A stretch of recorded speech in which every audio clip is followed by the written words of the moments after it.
보니까 느헤미야서는 믿음의 사람이 왜 우는지, 왜 눈물이 많아지는지, 무엇 때문에 눈물을 흘렸는지, 어떻게 보면 느헤미야서는 눈물 얘기로 시작이 돼요. 먼저 1절부터 3절까지 한번 더 읽습니다. 시작. 하갈의 아들 느헤미야의 말이라. 아닥사스다 왕 제20년 기슬로월에 내가 수산궁에 있는데 내 형제들 가운데 하나인 하나니가 두어 사람과 함께 유다에서 내게 이르렀기로 내가 그 사로잡힘을 면하고 남아있는 유다와 예루살렘 사람들의 형편을 물어적 그들이 내게 이르되 사로잡힘을 면하고 남아있는 자들이 그 지방 거기에서 큰 환난을 당하고 능욕을 받으며 예루살렘 성은 허물어지고 성문들은 불탔다 하는지라. 느헤미야라는 사람이 몇 사람이 있어요. 그래서 하갈의 아들, 아버지를 밝힐 때는 주로 그 이름이 여러 사람일 경우에 하는 얘기입니다. 아버지 이름은 여호와께서 어둡게 하셨다는 뜻이에요. 아들의 이름은 여호와의 위로입니다. 어쩌면 바벨론의 포로로 끌려올 때 그 아버지의 이름은 여호와가 어둡게 한다라는 뜻을 담뜻 고스란히 어두운 시대를 살았을 것이고, 그리고 아버지는 아들을 낳을 때 이 어두운 시대에 하나님의 위로가 필요하고 하나님의 빛이 필요하다는 것을 절감했기에 아들에게 이런 이름을 지었겠죠. 그런데 아닥사스다 왕 제20년 444년으로 추정을 합니다. 기슬로월이라는 게 11월 내지 12월인데 겨울이죠. 이때 그는 수산궁에 있었다고 말합니다. 페르시아는 수도가 4군데였어요. 이 수산과 앙메다, 바벨론 이렇게 4군데가 있었는데, 페르세폴리스하고 4군데가 있는데 이 수산궁은 겨울궁이에요. 그러니까 겨울에 조금 이렇게 왕이 주로 기거하던 곳이었습니다. 그런데 어쩌다가 느헤미야가 이 궁에 있게 되었냐는 것이죠. 그가 궁에 있게 된 까닭은 술 맞는 관원으로 그가 임명됐기 때문에 있는 거예요. 그런데 거기 있는데 형제들이 찾아왔어요. 하난이라는 사람이 예루살렘에서부터 왔는데, 예루살렘에서 여기까지 원래 수산궁까지 한 1600km 정도 여정이에요.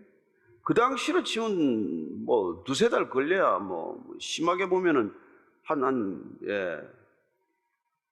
석 달 정도 가야 되나요? 이런 거리를 온 거예요. 소식을 전하기 위해서. 근데 그 소식이 뭡니까? 사로잡힘을 면하고 남아있는 유다와 예루살렘 사람들의 형편을 전하러 왔어요. 이 사람들이 무슨 주전 586년에 남유다가 멸망할 때 사로잡힘을 면했던 사람들 얘기를 하는 게 아닙니다. 이 사람들은 고레스 왕의 칙령으로 인해서 예루살렘으로 귀환했던 1차, 2차 귀환했던 한 5만여 명에 관한 소식이에요. 그러나 이 사람들이 와서 그 일을 제대로 했냔 말이죠. 그래서 그들이 범죄한 이야기가 또 기록이 되어 있어요. 그 뒤에 14절입니다. 같이 읽습니다. 시작. 우리가 어찌 다시 주의 계명을 거역하고 이 가정한 백성들과 통원하오리까? 그리하면 주께서 어찌 우리를 멸하시고 남아 피할 자가 없도록 진노하지 아니하시리까? 와서 일껏 거기에 매진해야 되는데 생활이 어렵고 하니까 거기 있는 이방인들 조금 여유가 있었겠죠. 통원하면서 다시 신앙을 저버리는 일들이 생겼다는 것입니다. 포로 생활하다 70년 만에 되돌아가서 어떤 마음으로 신앙생활을 하고 어떤 각오로 성전을 지어야 하고 어떤 각오로 이 일들을 추진해야 될까? 뭐 묻지 않아도 뻔할 일인데 가자마자 또 이런 일들이 일어났다는 거예요. 그러니까 여러분들, 이 수산궁에 남아있는 느헤미야의 신앙과 돌아간 사람들의 신앙을 우리가 그냥 겉만 보면은 모든 근거지를 버리고 귀환한 사람들의 신앙이 더 좋을 것이라고 당연히 생각하는 그런 속단이나 단정은 해서는 안 된다는 것입니다. 그렇게 모든 걸 다 버리고 귀국을 해서도 신앙생활이 무너질 수가 있고 포로지에 여전히 남아있어도 신앙을 지킬 수 있다는 것입니다. 주일날 이 덥고 이 협소한 곳에 와서 예배를 드리는 신앙과 예배 자리에 나올 수 없어서 오늘 주일날 어딘가에 가서 또 근무를 해야만 하는 사람들의 신앙을 우리는 속단해서는 안 된다는 것입니다. 주일 성수를 한다는 신앙과 어쩌면 주일에 자주 나오지 못하지만 누군가를 위해서 보살피러 가는 신앙을 우리는 그냥 그렇게 형식만 보고 겉만 보고 이렇게 속단해서는 안 된다는 겁니다. 제가 한동안 여기 우리 뭐 예배 한 1년 이상 안 보이길래 이분이 어디 단 교회로 갔나 이랬더니 그 어머니가 요양원에 계시는 게 너무 가슴 아파서 매 주일 가서 어머님한테 성경 읽어드리느라고 교회 여기 안 오는 거예요. 주일 성수 빠지는 그 신앙이 나쁜 신앙입니까? 우리는 그런 비교 잣대를 함부로 들이대서는 안 된단 말이에요. 1, 2차 귀한 때 못 들어가는 사람들의 심정, 어쩌면 여러분, 이 느헤미야는 가고 싶어도 못 가지 않았겠어요? 왕이 붙들면 못 가는 거죠. 물론 목숨 걸고 가면 왜 못 가겠냐고 얘기할지 모르겠지만, 그러나 개인의 영달이나 성공을 위해서가 아니라 내게 주어진 남겨진 일이 이곳에도 있을 수 있다는 어떤 믿음이 때문에 못 갈 수 있는 거죠. 그러나 그래서 간 사람은 믿음이 좋고 못 간 사람들, 미기환자들, 여전히 포로지에 남아서 안정된 생활을 누리고자 하는 사람들은 신앙이 없는 사람들이다. 신앙을 다 잃어버렸구나. 이렇게 함부로 얘기해서는 안 된다는 것입니다.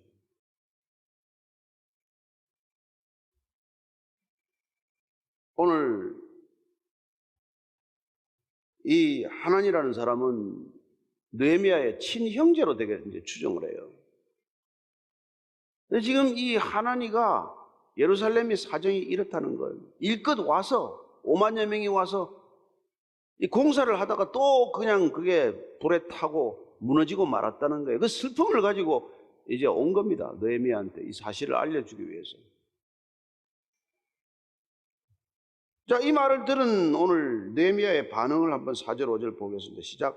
내가 이 말을 듣고 앉아서 울고 수일 동안 슬퍼하며 하늘의 하나님 앞에 금식하며 기도하여 이르되 하늘의 하나님 여호와여 크고 두려우신 하나님이여 주를 사랑하고 주의 계명을 지키는 자에게 언약을 지키시며 긍휼을 베푸시는 주여 간구하나이다. 이 말을 듣고 앉아서 울기 시작한 거예요. 눈물을 흘렸다는 거예요. 물론 눈물을 흘렸다고 해서 그 마음의 진정성이 다 드러나는 건 아니에요. 악어의 눈물도 있으니까. 저도 나이 드니까 밥만 먹어도 눈물이 나더라고.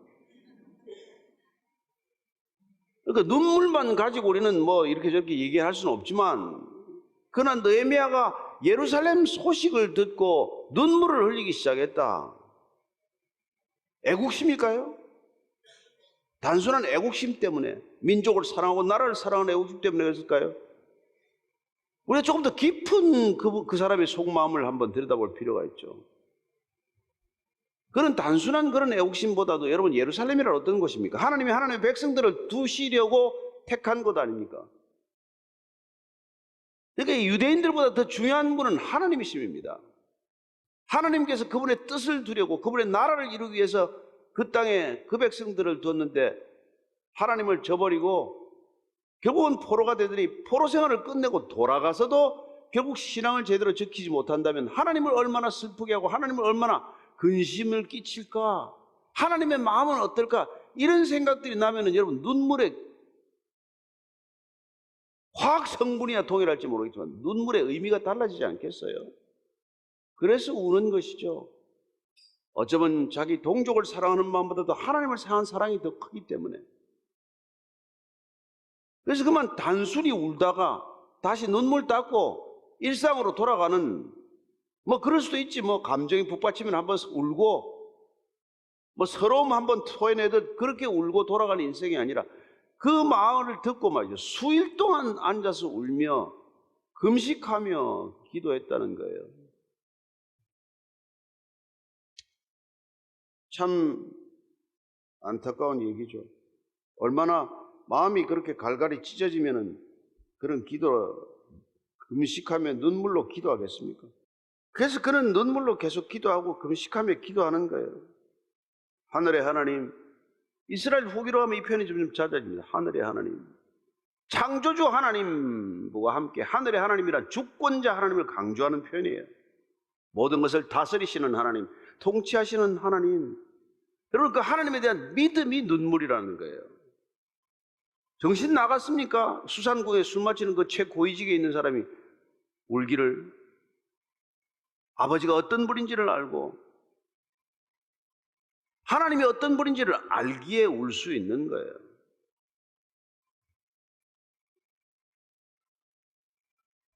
주를 사랑하고 주의 계명을 지키는 자에게 언약을 지키시며 긍휼을 베푸시는 주여, 그렇게 말합니다. 참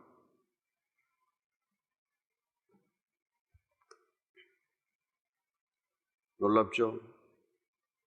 그는 언약을 들이대는 거예요. 기도의 내용이. 언약은 뭐 내세울 게 뭐 있습니까? 이스라엘 백성들이 언약을 다 샅샅이 깨버려가지고 포로로까지 끌려왔는데, 아니 이스라엘 백성들이 언약을 깼지만 하나님이 깼습니까? 그러나 그 많은 백성들이 그 많은 언약을 다 깨부셨을지라도 하나님이 언약하셨고 언약하시는 하나님, 그 언약을 제발 좀 기억해 주십시오, 이렇게 기도하는 거죠. 그렇게 수많은 잘못을 저지르고 아이들이 뻔뻔하게 부모에게 다시 용서를 구하듯 기도란 그런 것입니다. 우리가 잘나서 기도하는 거 아니에요. 우리가 저지른 걸 생각하면 기도 자리에 앉을 자격이 단 한 가지도 없지만, 그러나 그 못난 우리가 기도의 자리에 다시 앉는 까닭은 하나님을 알기 때문에, 하나님의 성품을 알고 그분의 인자하심을 알고 그분의 오래 참으심을 알고 그분의 언약을 기억하기 때문에 그분께 언약을 드리대는 거예요. 하나님, 우리는 약속을 깼습니다. 그러나 하나님 약속 좀 기억해 주십시오. 그런 얘기를 하고 있는 것이죠. 뭘 깼을까요? 그 사람들은 뭘 깨버렸습니까? 예레미야서 2장 13절입니다. 시작. 내 백성이 두 가지 악을 행하였나니 곧 그들이 생수에 그는대는 나를 버린 것과 스스로 웅덩이를 판 것인데 그것은 그 물을 가두지 못할 터진 웅덩이니라. 여러분, 생수의 근은, 우리가 살아가려면 반드시 있어야 할 그 생수의 근원 되신 하나님을 이스라엘 백성들이 먼저 버렸어요. 그 근원을 먼저 버리고 그 대신 터진 웅덩이, 본인들을 지켜줄 것이라고 믿는 우상을 찾아간 것 아닙니까? 하나님 버리고 우상 찾아다닌 것, 그게 여러분 두 가지 악이에요. 그 신앙의 일그러진 모습, 일그러진 얼굴이 지금 오늘날 우리의 얼굴은 아닌지 한번 돌아보기 위해서 이 문장을 다시, 이 본문을 다시 보는 것이죠. 우리는 어디 가서 잘못됐나? 왜 교회는 이렇게 어려움을 겪고, 왜 이렇게 많은 사람들이 신앙을 떠나고 있으며, 왜 세상은 점점 더 어려워지는가? 그토록 발전한다고 그러는데, 그토록 잘 먹고 잘 살게 되었다는데 왜 이렇게 세상은 점점 더 소란해지고 더 불안해지고 끝을 모르는 혼란 속으로 치닫고 있는 것인가? 두 가지 악을 행했기 때문이라는 것입니다. 하나님을 아예 모르는 사람들의 얘기가 아니에요. 하나님을 안다는 사람, 하나님을 믿는다는 사람들, 그 사람들이 과연 하나님을 어떻게 믿고 있냐는 것이죠. 그 마음을 알고 그 마음을 우리가 아프게 한 것을 돌이키려고 눈물 짓고 금식하며 기도하는 사람이 있느냐는 것입니다.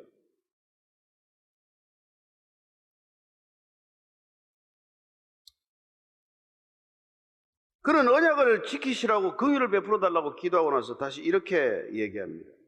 6절 7절입니다. 시작.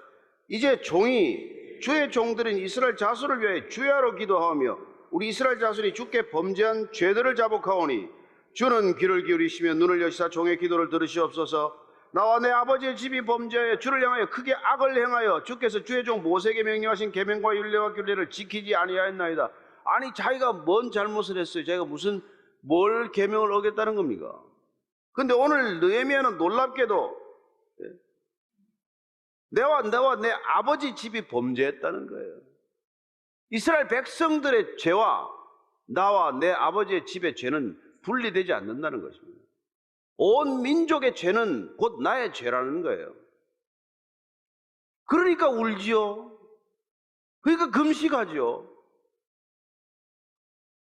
우리는 예수 좀 믿고 교회 좀 다니면 의의 자리에 앉아서 죄인들을 마치 굽어 살펴달라는, 그게 마치 중보기도의 전부인 것처럼 생각하는 사람들이 있잖아요. 아니, 중보기도란 뭡니까? 어떤 자리가 중보기도의 자리입니까? 내가 기도하는 사람과 나를 동일시하는 데서부터 시작이 되는 것이죠. 죄인들과 내가 동일시되지 않기 때문에 우리는 세상으로부터 외면받는 존재가 됐지만, 아니에요. 우리도 그들과 함께 죄인의 무리에 있는 것처럼 그 마음을 부여안고 그렇게 기도해야 한다는 거예요. 그렇습니다. 주님, 내가 죄를 지었습니다. 우리 집이 죄를 지었습니다. 이 나라 이 민족의 죄는 다른 사람의 죄가 아니라 우리의 죄입니다. 이 세상의 죄는 세상만의 죄가 아니라 교회의 죄입니다. 어쩌면 이런 기도가 필요하지 않나. 그런 기도를 올려드리는 한 사람의 성도, 한 사람의 그리스도인, 한 사람의 교회를, 한 교회를 주님께서는 지금도 찾고 계시는지 모르죠.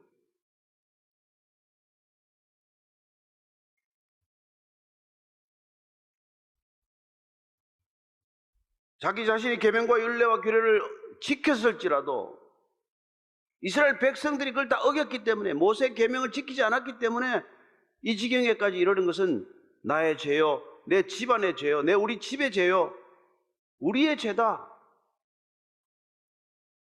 그런데 세상이 이 지경에 빠진 것은 교회 탓입니다. 이게 기도의 지금 핵심이 되어야 한다는 얘기 아닙니까?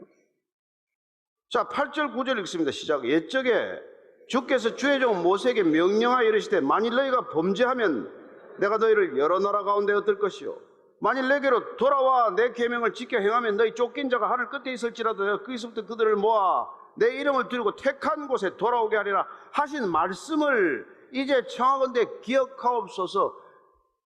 기도의 자리는 어떤 자리라고요? 내가 죽겠다고 결심한 자리예요. 저 사람 살리기 위해서 내가 죽겠다고 결심한 자리인데 하나님께 그래도 아뢰려면 뭔 근거가 있어야 되지 않겠어요?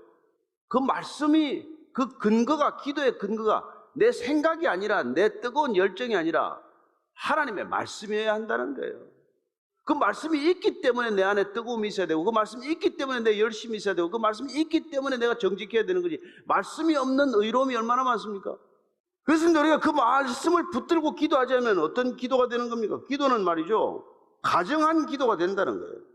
잠언 28장 9절 말씀입니다. 시작. 사람이 귀를 돌려 율법을 듣지 아니하면 그의 기도도 가정하니라. 이 시대 기도가 가정한 기도가 얼마나 많아졌겠어요. 말씀과 상관없는 자기 욕망의 기도, 탐욕의 기도, 생각의 기도, 자기 신념의 기도. 하나님께서는 하나님의 뜻과 상관없는 기도를 가정한 기도라고 말해요. 율법을 들려 귀를 기울여서 그 율법을 듣고 말씀을 듣고 그 말씀을 따라 구하는 기도를 해도 지금 들을까 말까 한데, 이 시대에 이 많은 교회가 있고 이 많은 기도가 드려지지만 어쩌면 가정한 기도로 가득하기 때문에 지금 그런 기도에 관심이 없을지 모르죠.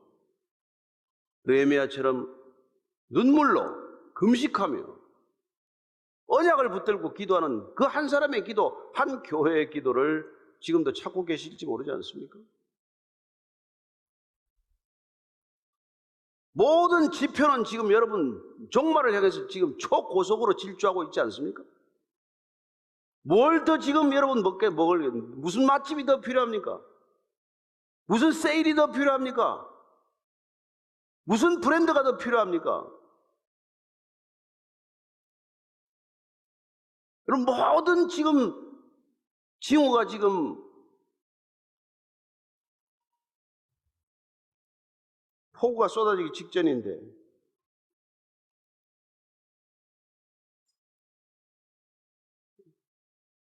느헤미야가 그 얘기를 하는 거죠. 그래서 그는 제사장이 울면서 기도해야 될 텐데 지금 그가 기도하는 거예요. 돌아간 사람들이 기도해야 될 텐데 지금 수산에 앉아가지고 지금 느헤미야가 그걸 기도를 하는 거예요. 하나님, 그는 어쩌면 모르드게가 에스더에게 했던 말이 기억나게 하는 그런 지금 위치에 앉아 있는 거예요. 그는 다시 이렇게 간구합니다. 10절 11절입니다. 시작. 이들은 주께서 일찍이 큰 권능과 강한 손으로 구속하신 주의 종들이요 주의 백성이니 주여 구하오니 귀를 기울여서 저희 기도와 주의 이름을 경외하기를 기뻐하는 종들의 기도를 들으시고 오늘 종이 형통하여 이 사람 앞에서 은혜를 입게 하옵소서 하였느니 그때 내가 왕의 술관원이 되었느니라.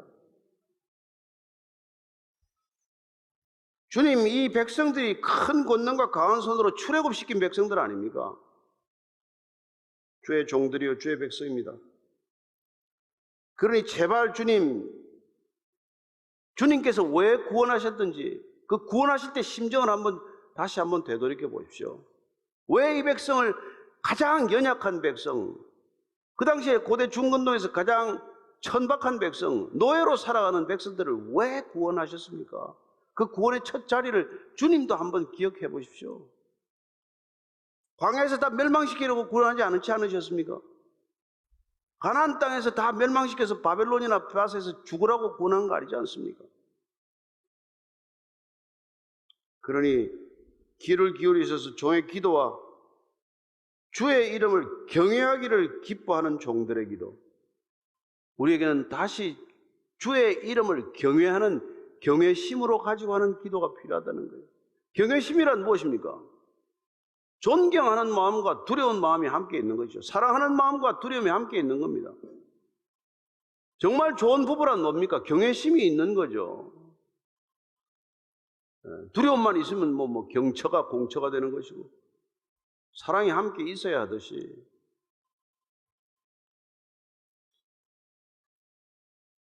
그리고 종이 형통해서 이 사람 앞에서 은혜를 입게 하소서. 이 사람이란 누구겠어요? 아닥사스다 왕이죠. 하나님도 모르는 아닥사스다 왕에게 은혜를 입게 해달래요. 그런 지금까지 왕에게 얼마나 은총을 받았습니까? 그러나 이제 다시 그가 내가 왜 이 자리에 있는지, 그는 하나님 움직임으로써 하나님께서 아닥사스다 왕을 움직이는 형통함을 구하고 있어요. 왜요? 그 형통이 누구의 형통입니까? 본인의 형통이 아니잖아요. 하나님의 형통이 나를 통해 드러나게 하옵소서, 하나님의 뜻이 저를 통해서 이루어지게 하옵소서, 하나님께서 이 백성을 향해서 가지고 계신 섭리가 저라는 도구를 통해서 이루어지게 하옵소서, 그런 걸 형통을 구한다는 거란 말이에요. 내 형통하고는 아무 상관이 없어요. 나야 이렇게 되든 저렇게 되든.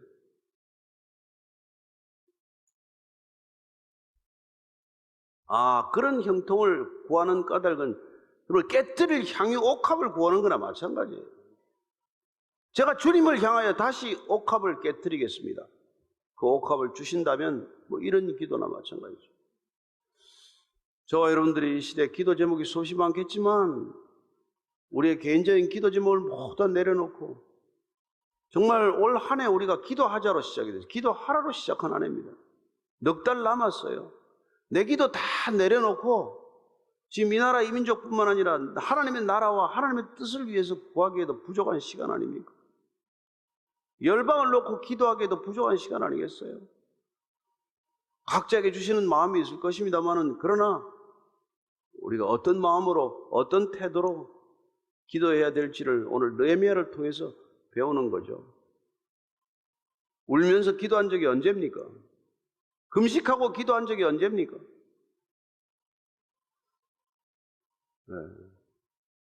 선포하고 또 특세를 해야 됩니까? 또 특별 금식을 선포해야 됩니까? 아니에요. 각자가 주님께서 주시는 음성을 따라서, 주님이 주시는 마음을 따라서 가슴을 찢고 기도의 자리에 앉게 되기를 축원합니다. 그 일을 위해서 느헤미야, 하나님의 위로가 주어진 것입니다. 느헤미야는 어떻게 그 시대를 위로했습니까? 그는 어떻게 그 당시 자신의 세대를 위로했습니까? 눈물로 위로한 거예요. 금식으로 위로한 겁니다. 기도로 위로한 거예요. 술 맡은 가는 자리 성공해서 위로한 게 아닙니다.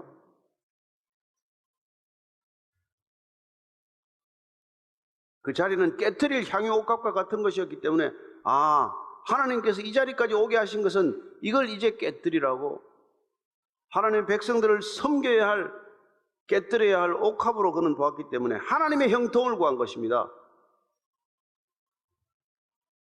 하나님은 우리 없어도 형통하신 분이지만 우리를 통해서 그 형통하심을 드러내옵소서, 그게 오늘 느헤미야의 기도라는 것을 알게 됩니다. 사도 바울은 그렇게 안 구했습니까? 빌립보서 1장 20절입니다. 시작. 아무 일에든지 부끄러워하지 아니하고 지금도 전과 같이 온전히 담대하여 살든지 죽든지 내 몸에서 그리스도가 존귀하게 되게 하려 하나니, 살든지 죽든지 그리스도의 형통, 그 형통이 나의 형통이라는 고백이죠. 내가 죽든지 살든지 나는 형통할 것입니다. 그리스도가 나를 통해서 존귀하게 된다면. 그렇습니다. 모든 그리스도인들이 원하는 것은 그리스도의 형통함이에요. 우리를 통해서 그분이 드러나는 것, 그분의 살아계심이 증언되는 것, 그분의 나라가 이 땅 가운데 이루어지고 있다는 것이 드러나는 것, 그게 우리의 형통의 기준입니다. 그게 이 시대를 위로하라고 부르신 그리스도인들의 소명인 것이죠. 주전 5세기에 느헤미야가 하나님의 위로가 되었듯 2020년도에 하나님의 위로가 되어야 할 사람은 저와 여러분이라는 것을 기억하십시다. 어떻게 우리가 이 시대, 이 세대를 위로하겠습니까? 물론 여러분이 가지고 있는 일터, 여러분의 소유, 여러분의 능력을 통해서 섬기겠지만, 그러나 그 모든 것에 앞서서 우리는 다시 눈물을 달라고 기도해야 합니다. 우리의 진심을 달라고 기도해야 합니다. 금식할 수 있는 결단을 달라고 기도해야겠죠. 수일씩 눈물로 기도할 수 있는 그런 기도의 열정, 기도의 불, 기도의 뜨거움이 없다면 우리의 기도는 아무짝에 쓸모없는 기도겠죠. 가정한 기도로 끝나겠죠.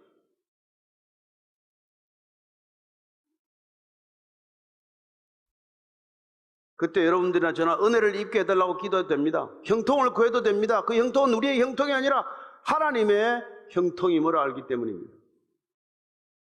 하나님의 형통하심이 드러나게 해 주옵소서.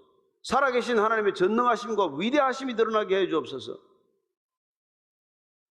그렇습니다. 위대하신 분을 구하는 것보다 더 위대한 일이 어디 있습니까? 위대한 분의 뜻을 아는 것보다 위대한 일이 어디 있으며, 위대한 분의 뜻이 우리를 통해서 이루어지는 것보다도 더 보람있고 의미 있는 일이 어디 있으며, 위대한 일이 어디 있겠습니까?